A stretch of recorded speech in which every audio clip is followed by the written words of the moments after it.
this story took off yesterday on Twitter and to a lesser degree in the media. Laurence Fox appeared on Channel 5's The Jeremy Vine Show yesterday with Jasmine Aliba Brown, or whatever her name is, who, as you would expect, showed herself up as usual by essentially going at Laurence Fox from the start of the show. They was joined on the show by Ian Dow from LBC, but he said nothing important during this segment, so we will focus on Fox versus Yasmin, who, as we all know, cannot help herself, being the rabid, snarling, spitting leftist we have all witnessed over the years. We have literally seen it every year in relation to Brexit, and it seems we will see it in the future, since the BBC, Channel 5 and others like that will happily trot her out to spit bile at someone who might vote for a different party to her. Now, Jeremy Vine brings up Laurence Fox calling Sainsbury's out on Twitter for their woke virtue signalling segregation policy, which Laurence Fox explains is something everyone should call out. That naturally sets off Yasmin, the perpetually outraged twat. She goes off on the right one and calls Laurence Fox a racist bully, which, let's be honest, is ridiculous. Fox is about as safe as they come. He is an actor, which should say it all, really.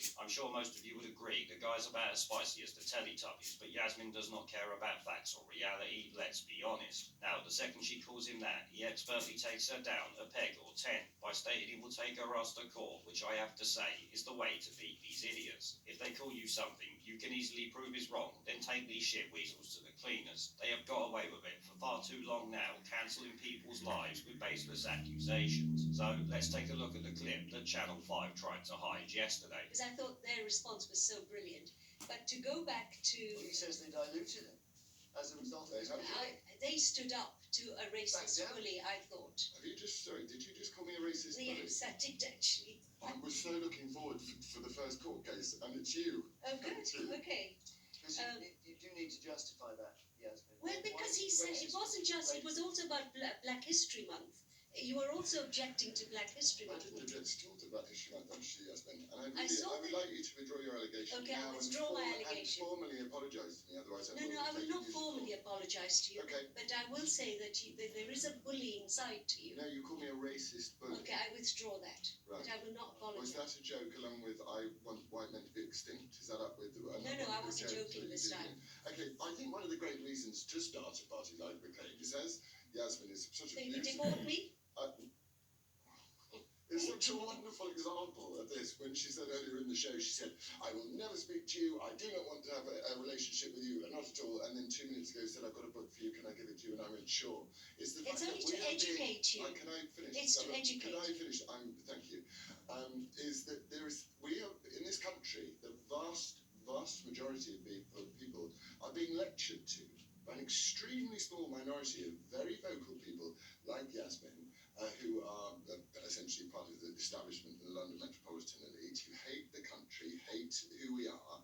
And, you have Ash Sarkar calling...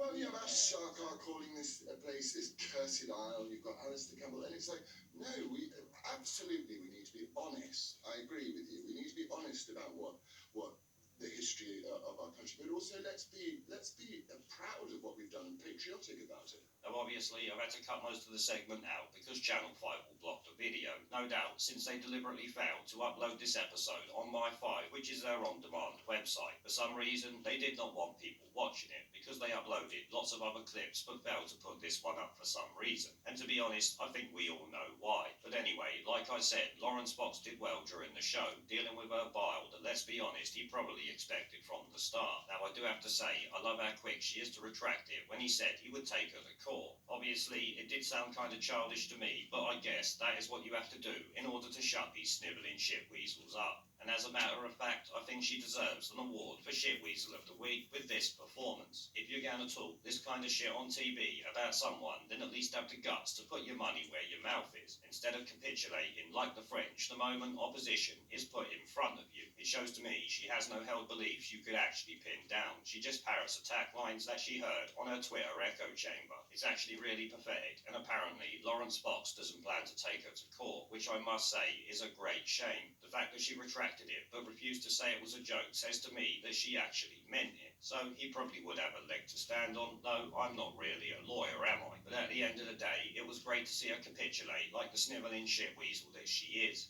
There is a pattern consistent throughout history of oppressed people turning on the oppressors, slaves against their owners, the funeral